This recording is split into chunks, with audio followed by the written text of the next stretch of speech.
심리학자 프로이트와 융과 더불어서 심리학의 3대 거장이라고 하는 알프레드 아들러가 썼다고 하는 책 제목이 눈길을 끌었습니다. 제목이 이렇습니다. 항상 나를 가로막는 나에게. 제목에서 주는 몇 가지 의미가 있지요. 우리의 인생이 가로막힐 때가 있다는 겁니다. 누구나 평탄하길 원합니다. 형통을 꿈꿉니다.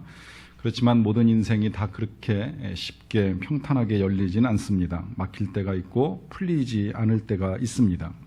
근데 그 이유가 나라는 것입니다. 항상 나를 가로막는 건 나라고 책이 말합니다. 인정할 수밖에 없다고 생각은 하지만 인정하기가 쉽지 않습니다. 왜냐하면 우리의 본능은 내 길이 막힐 때는 누군가 내 길을 막고 있다는 생각이 먼저 찾아들기 때문입니다. 부끄럽지만 오늘 7월의 주제대로 저의 약한 것을 말씀드리자면 이 현수막 하나 걸고 난 이후에도 제 마음에 그런 생각이 찾아 들어왔다는 거예요. 사실 설교의 주제를 정하고 제목을 정하는 건 작년에 이미 다 된 일이지만 본격적으로 설교를 준비하는 건 아무래도 이 설교가 시작되는 한 주간 전부터 준비가 되는데 본문을 잡고 말씀을 정리해 나가는 과정 중에 뭔가 이거 순서가 잘못됐구나 싶더라고요. 일단 주제를 성도들과 함께 나누어야 되기 때문에 이 약함의 문제를 다루어야 되고 또 기왕이면 가시와 장애가 비슷한 개념이니까 먼저 가시를 이야기하고 한 두어 주 지났다가 장애를 이야기해야 되는데 순서를 잘못 잡았다는 걸 제가 이번 주중에 말씀을 준비하다가 알게 되었습니다. 그래서 잘못되었구나라고 하는 생각이 들 때에 그 생각과 더불어서 제일 먼저 제 마음속에 찾아든 생각은 이런 겁니다. 왜 아무도 나에게 이 사실을 알려주지 않지? 누군가 나에게 좀 가르쳐 주었으면 좋았을 텐데. 사실 전적으로 제가 혼자 준비하고 제가 만들어가는 일들이지만 이런 일조차도 잘못되었을 때에는 누군가에게 그 책임을 돌리고 싶은 생각이 찾아 들어오는 것입니다. 이런 일도 있었어요. 얼마 전에 광고를 하는데 제가 광고를 하나 누락했습니다. 교회 전체적으로야 중요하지 않은 광고일 수도 있겠지만 개인에겐 또 중요할 수도 있는 광고입니다.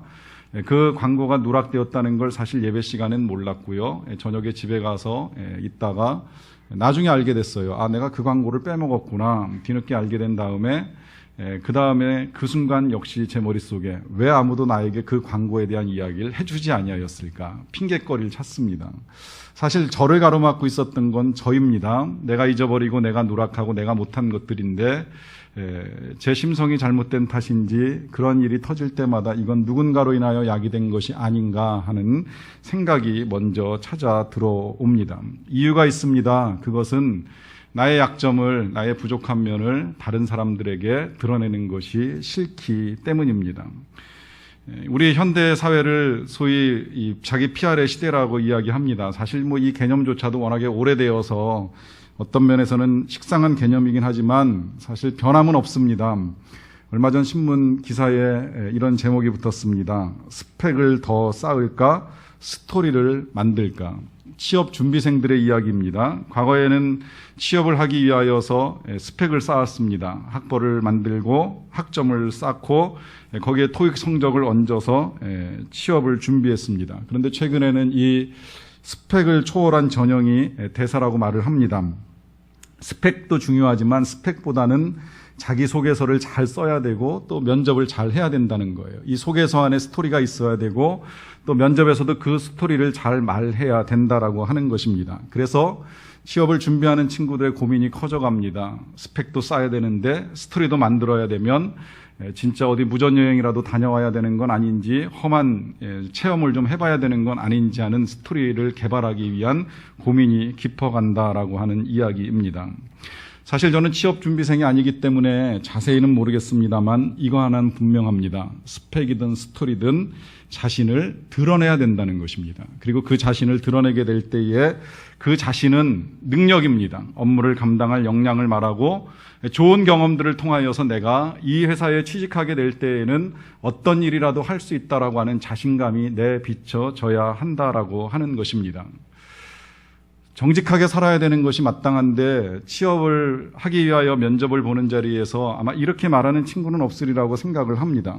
전 원래 잠이 좀 많습니다. 늦잠을 많이 자는 편이고요. 그래서 지각은 밥 먹듯이 합니다. 체력이 약해서 야근은 절대 할 수 없고요. 휴일엔 무조건 쉬어야 되니까 주말에 절 불러낼 생각 하지 마세요. 그리고 제가 워낙 곱게 자라서 자질구레한 일은 절대 못하니까 잔심부름 같은 것은 아예 시킬 생각을 하지 않으셨으면 좋겠습니다. 그럼에도 불구하고 저를 채용하시려면 채용하셔도 좋습니다.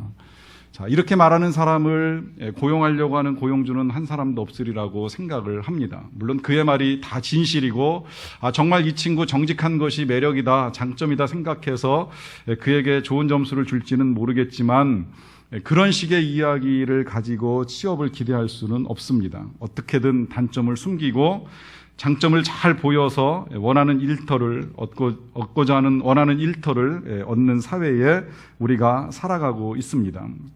우리 사회 전반적으로 이렇게 이제 경쟁이 일반화되고 남들보다 앞서야 한다는 생각이 커지다 보니까 이제 이런 현상들이 점점 많아지고 있어요. 단점을 숨깁니다. 그리고 장점을 부각합니다.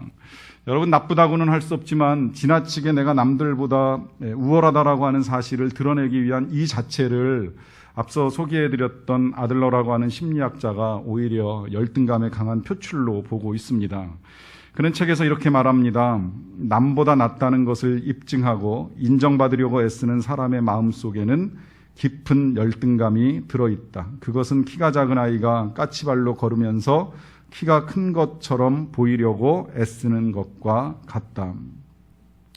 여러분, 우리가 때와 상황에 따라서 우리의 강점을 드러내는 것이 필요할 때가 있습니다. 그렇지만 우리가 약하다는 사실을 굳이 부정할 필요도 없습니다. 아니, 조금 구분하자면 사람들 앞에서야 그렇게 살아가는 것이 불가피한 현실이라고 할지라도 그럴지라도 하나님 앞에서까지 우리가 약하다는 사실을 굳이 부정할 필요 없습니다. 아니, 또 실제로 우리가 강한 듯 보여도 우리 안에 있는 약한 면들을 숨길 수는 없다라고 하는 것입니다. 저는 강한 사람 그러면 생각나는 사람이 있습니다. 대부분 아시리라고 생각을 하는데 전 포항제철 사장이었고 또 국무총리도 지낸 일이 있는 고 박태준 씨입니다. 청년 시절에 제가 보던 박태준 씨는 적어도 그런 사람이었습니다. 늘 TV에 한 번씩 비칠 때마다 그의 얼굴, 그 인상에서 비치는 그의 모습은 늘 강했습니다. 참 남자답다, 참 세 보인다, 정말 쉽게 넘어갈 것 같지 않다 하는 인상을 늘 풍기던 사람이었습니다. 그런데 제가 전에 섬기던 교회에 그분이 출석하시는 걸 알게 되었고 교회 앞에서 예배 안내를 하다 보면 그분이 교회 예배드리기 위하여 오시는 걸 볼 기회가 많았습니다.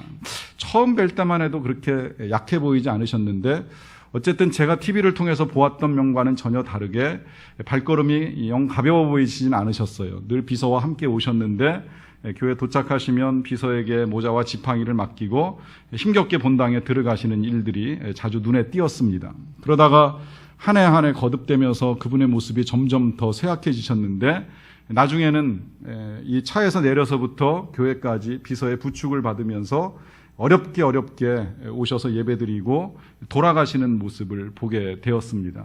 그 모습을 보면서 저는 정말 그 현장에서 그렇게 생각하고 이야기를 나누기도 했습니다. 저렇게 강하셨던 저분도 한없이 약해지시는구나. 누구의 도움을 받지 아니하면 한 걸음 떼기도 어려울 만큼 우리 인생이라고 하는 것이 그럴 수밖에 없는 것이구나라고 하는 생각을 하게 되었습니다. 제가 직장 생활을 잠깐 했었는데 입사했을 때 제 동기 중에 한 친구가 굉장히 강한 친구가 있었어요. 부산에서 상고를 나왔는데 다시 공부를 해가지고 서울대 경영학과를 졸업을 했습니다. 졸업하면서 저와 같이 이제 회사에 취업하게 되었는데 직장에서도 늘 자신감 넘치게 일을 잘하는 친구였습니다. 기획실에서 능력을 보여주면서 열심히 일하는 모습을 잘 보여줬던 친구예요. 언젠가 이렇게 같이 자리에서 얘기할 기회가 있었는데 제가 제 종교 기독교를 이야기하고 나는 교회를 다니는 사람이라고 말을 했습니다. 그랬더니 그 친구가 나는 신 같은 걸 믿지 않는다고, 내 능력을 믿고 여지껏 살아왔고 앞으로도 내 능력과 함께 살아갈 것이라고 자신만만하게 이야기하던 친구였습니다. 몇 년 전에 한번 만날 기회를 가지게 됐어요. 근데 그 친구가 만나 이야기하는 중에 나보고 교회를 이제 제가 목사가 된 걸 알고 나서 만났으니까 그런 이야기를 하더라고요. 지금은 자기가 아내와 함께 교회를 다닌다는 거예요. 하나님을 믿으니까 너무 좋다는 이야기를 저한테 해 주었습니다. 그 이야기를 들으면서 그런 생각을 했어요. 그렇게 강해 보였던 친구, 20대 중반, 후반, 30대 초반에 그 자신만만하던 친구에게도 역시 연약한 면이 있고 그에게도 하나님이 함께 계시다라고 하는 사실이 필요하다라고 하는 것이지요. 여러분, 이렇게 우리의 인생이 때를 따라 강해 보일 수도 있지만 우리가 연약하다는 사실을 숨길 수 없는 상황에 직면할 때가 있습니다. 그때 우리가 하나님 앞에서 우리가 연약한 존재라고 하는 사실을 부정할 필요가 없다라고 하는 것입니다. 성경 속에 강함을 가지고 있는 여러 인물들이 있습니다만 그 가운데 가장 강한 사람 한 사람 꼽으라고 하면 당연히 사도 바울을 꼽게 됩니다. 사도 바울은 당대 최고의 인물이고 당대뿐만 아니라 늘 2000년 교회 역사 속에서 최고의 인물로 언급이 됩니다. 지금 세계에는 수억 명의 사람들이 이 성경책을 읽고 있습니다. 이 성경책에서 무려 13권을 직접 쓰신 분이 바로 이 사도 바울 선생님입니다. 뿐만 아니라 선교를 위하여 나아가면 한 번 나갈 때마다 보통은 한 10개 지역을 계속 돌아다니면서 순회 선교를 하고 오십니다. 그리고 그렇게 선교를 하는 도중에 그냥 평탄하고 순적한 길을 가시는 것이 아니라 그의 표현대로 하면 옥에 갇히기도 하고 매를 맞기도 하고 헐벗고 줄이기도 하고 강도를 만나는 일도 있고 광야와 바다의 위험에서 수차례 죽을 뻔한 고비를 넘기는 일도 있었습니다. 그래서 그는 설교자이기도 하면서 한편은 선교사로 또 선교사이면서 예수님의 신학을 잘 정리한 신학자로 또 한편 성경 저술가로 최고임을 인정받습니다. 여러분, 사람이 이 정도가 되면 자랑거리가 많은 것이 당연합니다. 자신의 지식을 자랑할 수도 있고 자신이 지금까지 경험했던 선교의 일들을 드러낼 수도 있고 또 그 일 가운데 고생한 것, 그것이 훈장이 되어서 다른 사람들에게 자신의 업적을 과시할 만한 일들도 많습니다. 그런데 그런 그가 오늘 본문에서 고백하기를 나는 나를 위하여서 약한 것을 자랑하겠다고 말씀합니다. 5절의 말씀입니다. 내가 이런 사람을 위하여 자랑하겠으나 나를 위하여서는 약한 것들 외에 자랑하지 아니하리라. 왜 사도 바울이 이 약한 것들을 자랑하려고 애를 쓸까요? 강점이 많고 또 강했던 그가 왜 약한 것들을 자랑하겠다고 하는 것일까요? 그리고 그에게 있는 이 약함이라고 하는 건 무엇일까요? 다시 한번 7절 말씀을 봅니다. 여러 계시를 받은 것이 지극히 크므로 너무 자만하지 않게 하시려고 내 육체의 가시 곧 사탄의 사자를 주셨으니 이는 나를 쳐서 너무 자만하지 않게 하려 하심이라. 여기서 사도 바울 선생님은 자신에게 있는 약점을 육체의 가시라고 혹은 사탄의 사자라고 표현을 합니다. 정확하게 무엇인지 밝혀져 있지는 않습니다. 학설에 따르면 그가 가지고 있던 질병 중에 하나, 안질이었을 것이다. 아니면 열병이었을 것이다. 아니면 신체 체형이 작고 인물이 못난 것으로 보는 견해도 있고요. 또 한편 간질병이라고 하는 이야기도 있습니다. 심지어 사도 바울이 사역을 하면서 이 사역 때문에 부인과의 갈등 끝에 이혼을 했기 때문에 그의 이혼 경력이 혹 그의 사단의 사자 육체의 가시가 아니겠는가 보는 사람도 있습니다. 그러나 여러 가지 견해들을 취한다고 할지라도 분명한 건 그의 삶 가운데 그를 힘들게 하는 한 가지 무엇은 있었다라고 하는 사실입니다. 여러분, 이 사실을 통하여 우리가 먼저 알아야 될 것, 가시 없는 인생은 없다라고 하는 것입니다. 약점 없는 인생 없습니다. 누구에게나 하나쯤은 털어버리고 싶은 아픈 부분들이 있을 수 있다는 것입니다. 다만 형태는 좀 달라요. 어떤 사람에겐 이게 질병일 수 있습니다. 쉽게 떠나지 아니하는 질병입니다. 이것만 없으면 내가 좀 더 건강하게, 좀 더 멋지게 인생을 살아갈 수 있는데 그 질병이 우리를 붙들고 있는 경우가 있을 수 있습니다. 어떤 사람에게는 나쁜 습관이 가시가 될 수도 있습니다. 이 습관이라고 하는 것, 좋은 습관은 좋습니다만은 나쁜 습관이 한번 몸에 들어오게 되면 때로는 떨쳐내고 싶어도 잘 떨어지지가 않습니다. 이걸 중독이라고 표현하기도 합니다만은 이 중독적 특성 때문에 이 영적으로 더 풍성한 삶을 누리지 못하는 일들도 겪을 수 있습니다. 때로 어떤 사람은 가족 중에 한 사람이 가시처럼 인생을 찌르는 경우도 있을 수가 있습니다. 그것이 부모님이실 수도 있고 자녀일 수도 있습니다만은 누구 한 사람 나의 삶 가운데 나를 힘들게 하는 그것이 가시처럼 나를 고통스럽게 하는 일이 있을 수 있습니다. 때로 우리는 관계 속의 가시를 만납니다. 사람과의 관계 속에서 교회 공동체이든 직장이든 어떤 공동체 속에서 저 한 사람이 늘 나를 힘들게 하고 괴롭게 하는 사람, 그로 인하여서 늘 마음 상하고 내 마음의 자유를 빼앗기는 그런 일들도 있을 수 있다라고 하는 것이지요. 그렇기 때문에 나에게도 이 가시가 있다라고 하는 사실을 당연하게 생각할 필요가 있습니다. 다만 그때 우리가 알아야 될 것은 그 가시조차도 때로는 은혜로 우리에게 임하는 것이라고 하는 사실입니다. 어떻게 이와 같은 가시가 우리에게 은혜가 될 수 있는가? 사도 바울 선생님이 다시 이렇게 고백을 합니다. 7절의 말씀을 다시 읽어드립니다. 여러 계시를 받은 것이 지극히 크므로 너무 자만하지 않게 하시려고 육체의 가시를 주셨다고 말씀합니다.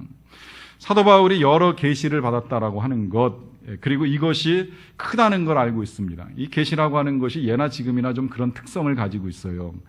계시를 받는다. 하나님께로부터 직접적인 계시를 받는 사람이 있다면 우린 그 사람을 대단하게 여깁니다. 사실 계시는 믿음하고는 또 조금 별개의 문제입니다. 계시를 받고 계시를 전한다고 해서 그 사람이 다 믿음이 좋은 사람이라고 간주하기는 어렵습니다. 그런데 우리 모두는 보편적으로 앞일에 대한 궁금함을 가지고 있습니다. 그래서 때로는 너무 답답하니까 점쟁이를 찾아가는 일들을 하시는 분들도 계시는데요. 그러다 보니까 이 계시를 받아가지고 앞일을 얘기해 주는 사람을 만나게 되면 그에게 의지하고 싶은 마음이 커져갑니다. 사도 바울이 그 정도까지 하셨는지는 모르겠지만 특별하게 계시를 받아가지고 받은 대로 편지를 쓰고 받은 대로 성경 기록을 남겨서 정말 귀한 일을 많이 한 것이며 틀림이 없습니다. 또 때로는 사도 바울이 자신의 정말 신비한 체험들을 통하여서 하나님과의 관계를 돈독하게 하고 그 강력한 믿음의 능력들을 가지고 선교 사역을 잘 감당했기 때문에 이것이 큰 것임에도 틀림이 없습니다. 그런데 항상 그러하듯이 하나님이 우리에게 큰 은혜를 부어주실 때에는 그 은혜가 우리를 넘어뜨릴 수 있는 또 하나의 원인이 될 수 있다라고 하는 것입니다. 우리가 하나님으로부터 큰 재물을 얻거나 돈을 많이 벌게 되는 일은 분명히 은혜임에 틀림없지만 자칫하면 그것이 우리를 걸려 넘어지게 할 수 있다는 거예요. 돈을 많이 벌면 모든 것이 다 돈으로 해결된다고 생각을 합니다. 그래서 돈만 있으면 되고 돈을 벌기 위해서 더 애를 쓰는 일들이 일어납니다. 그러다가 돈으로 해결할 수 없는 문제에 직면해서야 잘못된 걸 깨닫고 겸손하게 하나님께 나오는 일도 있습니다.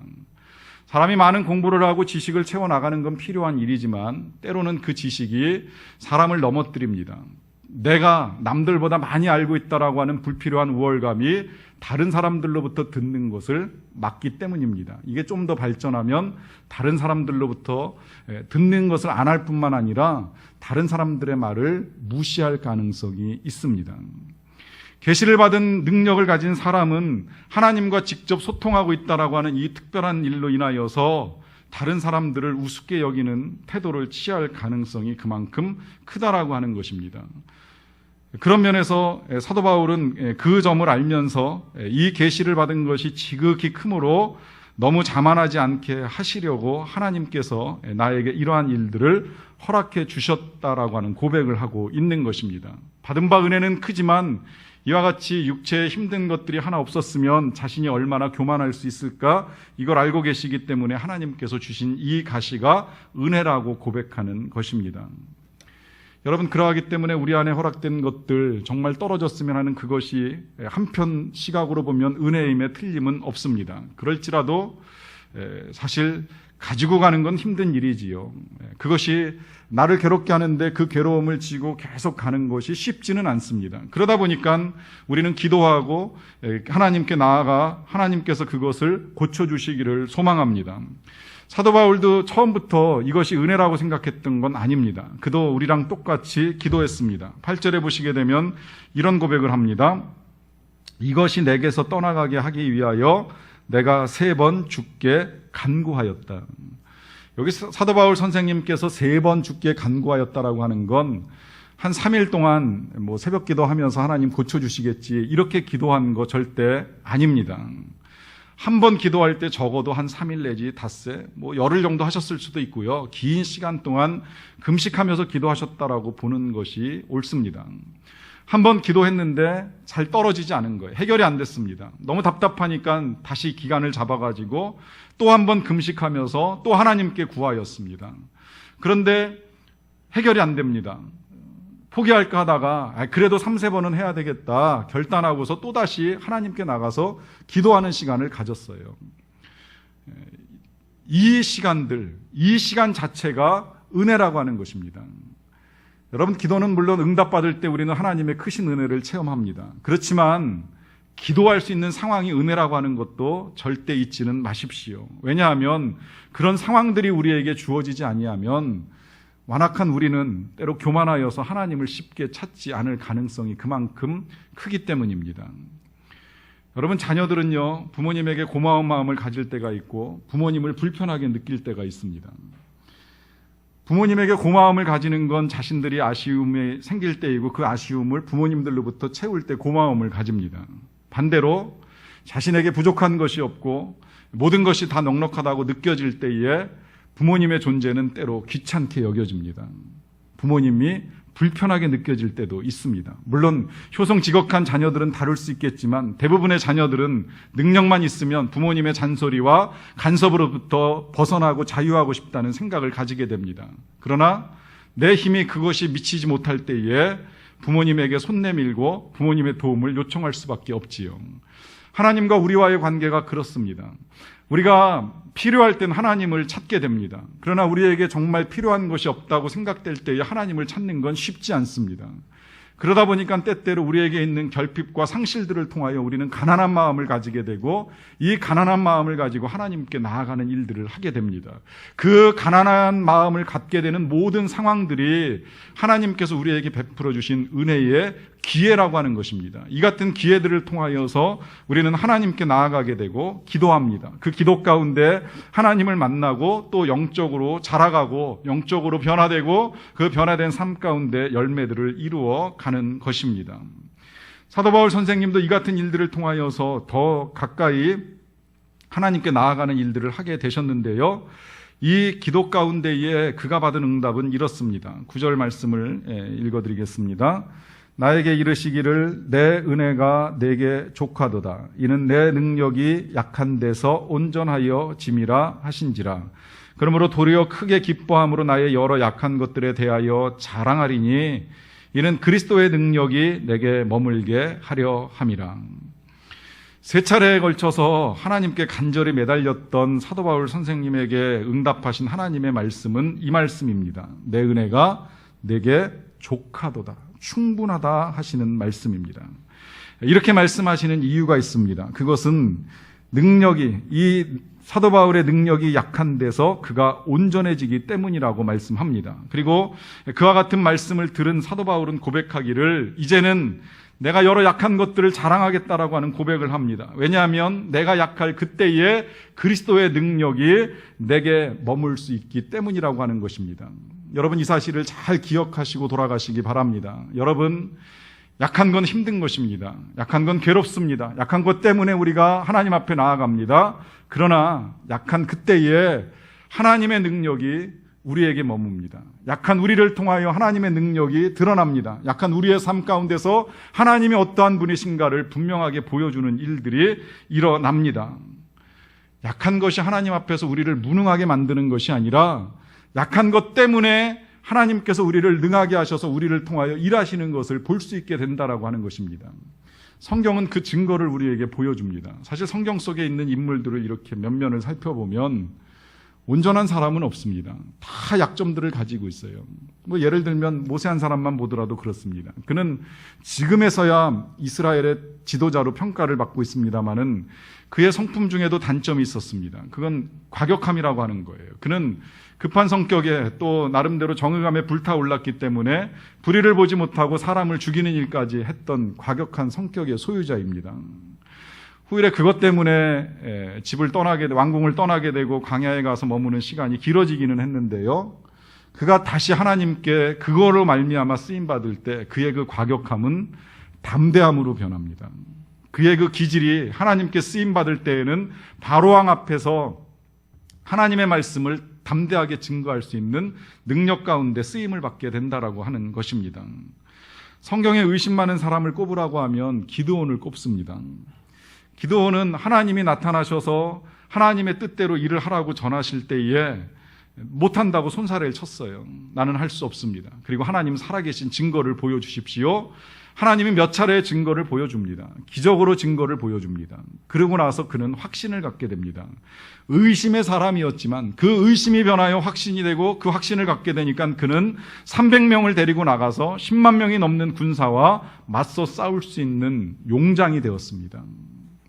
하나님 우리의 단점과 함께 일하십니다. 하나님 우리의 약점과 함께 일하십니다. 내가 연약해서 할 수 없다가 아니라 연약한 나와 함께 일하는 하나님이십니다.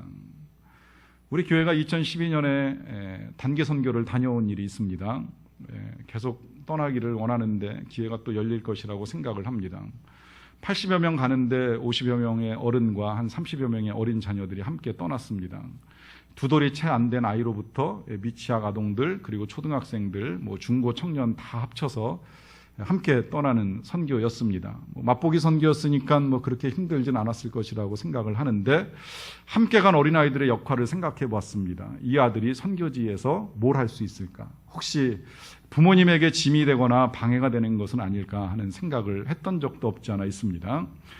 나름 여러 가지 것들을 준비해서 이제 베트남 현지에 도착해서 집짓기 사역도 하고 또 유치원에 가서 여러 가지 사역들을 하는 중에 아동부 친구들은 태권도 연습을 해가지고 태권도 시범 보여주고 또 줄넘기 시범 보여주고 하는 것으로 자신들의 사역을 감당했습니다. 사역 중에 저는 우리 성도님들이나 혹은 아이들의 사역이 어떻게 진행되고 있는지를 이렇게 둘러보는 일들을 할 기회가 있었는데요.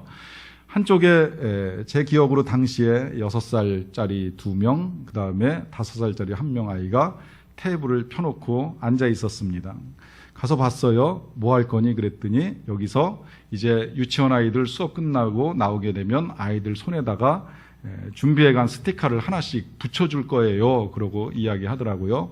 할 줄 아냐 물어봤어요. 여러분 6살, 5살짜리가 자기 손에 스티커를 붙일 수 있을까 생각을 했는데 할 줄 아냐 물어봤더니 할 수 있다 그러더라고요. 그래서 목사님 손에다가 좀 한번 해봐라 그러고서 제가 손을 내밀었습니다. 아이들이 물을 바르고 스티커를 붙이고 꾹꾹 눌러서 시간을 기다린 다음에 때가 되니까 이 비닐을 떼어가지고 제 손에다가 스티커를 정확하게 새겨주더라고요. 제가 그때 보았습니다. 이 아이들도 집에서 봤을 때는 어리광부리고 한없이 어린아이에 불과하지만 이 아이들도 사역지에 나아가서 현장에 들어가면 하나님에 의하여 쓰임받는구나. 이 어린 자녀가 그 지역에서 만나는 베트남 어린아이들과 어른들에게 새겨주는 이 한 장의 스티커를 통하여서 이들은 하나님을 알고 하나님의 사랑을 깨닫게 될 것이라 기대감이 커져가기 시작을 합니다. 아이들의 나이는 어리지만 그들은 연약한 한 인생에 불과하지만 하나님이 들어 쓰실 때에는 그들은 선교지에선 선교사가 되는 것입니다. 그 아이들이 때로는 어른들과 함께 손을 붙잡고 기도합니다. 그 땅을 위하여 중보합니다. 여러분, 아이는 작을지라도 그 아이의 기도 속에 일하시는 하나님은 크시기 때문에 우리는 그 일들에 대한 소망을 가지고 함께 나아가는 것입니다. 여러분, 우리 안에 어린아이와 같은 연약한 부분이 없지 않을 수 있습니다. 우리에게 왜 약점이 없겠습니까? 그러나 중요한 건 우리의 약점이 아니라 이 약점과 함께 일하시는 우리 하나님의 강하심입니다. 그래서 우리는 약점을 부끄러워하지 아니하고 하나님 나의 이 약점에도 불구하고 하나님이 나를 들어 쓰신다라고 하면 내가 하나님의 일에 쓰임받기를 원합니다. 이와 같은 고백이 필요합니다. 이렇게 고백하며 나아갈 때에 하나님이 우리와 함께 하실 것이고 이런 나를 통하여 일하시며 이런 나를 통하여 영광을 받으시게 될 줄로 믿습니다. 같이 기도하시겠습니다. 사랑하는 성도 여러분들께 제가 이 시간에 질문을 드립니다. 여러분들의 약점은 무엇입니까? 여러분들에게 있어서 사라지기를 원하는 약한 것들은 무엇입니까? 혹 지금 그것이 질병이라면, 그것이 나쁜 습관이라면 그것이 사라지기를 위하여서 기도하셔도 괜찮습니다. 그렇게 기도하십시오. 그러나 우리가 기왕이면 이런 기도도 함께 드리며 나아가기를 원합니다. 이런 약한 나를 하나님과 함께 강하게 하여 주시기를 원합니다. 나를 통하여 일하시기를 원합니다. 나를 통하여 하나님의 강하심이 드러나기를 원합니다. 나를 통하여 하나님이 영광 받으시기를 원합니다. 우리 이 같은 고백을 각자의 목소리로 하나님께 드리는 시간을 잠시 갖도록 하겠습니다.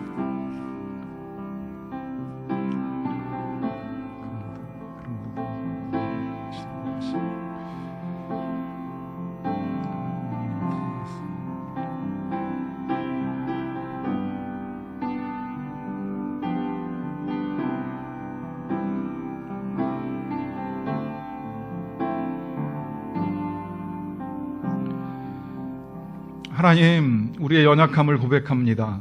우리의 약한 것들을 하나님께서 도와주시기를 원합니다. 우리의 질병을 고쳐주시고 우리의 나쁜 습관들이 바뀌기를 원합니다. 중독에서 벗어나 참 자유하게 하시고 그 자유로 주님의 이름으로 서로 섬기며 아름다운 종로로 할 수 있게 되기를 간절히 원합니다. 우리가 약할지라도 우리를 통하여 일하시기를 기뻐하시는 하나님이신 것을 알도록 하셨사오니 말씀 따라 우리가 주님께 쓰임받기를 원합니다. 우리를 통하여 주님의 강하심이 드러나고 우리를 통하여 주님의 이름이 높임을 받으시며 주의 영광 드러나게 하여 주시옵소서. 예수님의 이름으로 기도하옵나이다. 아멘.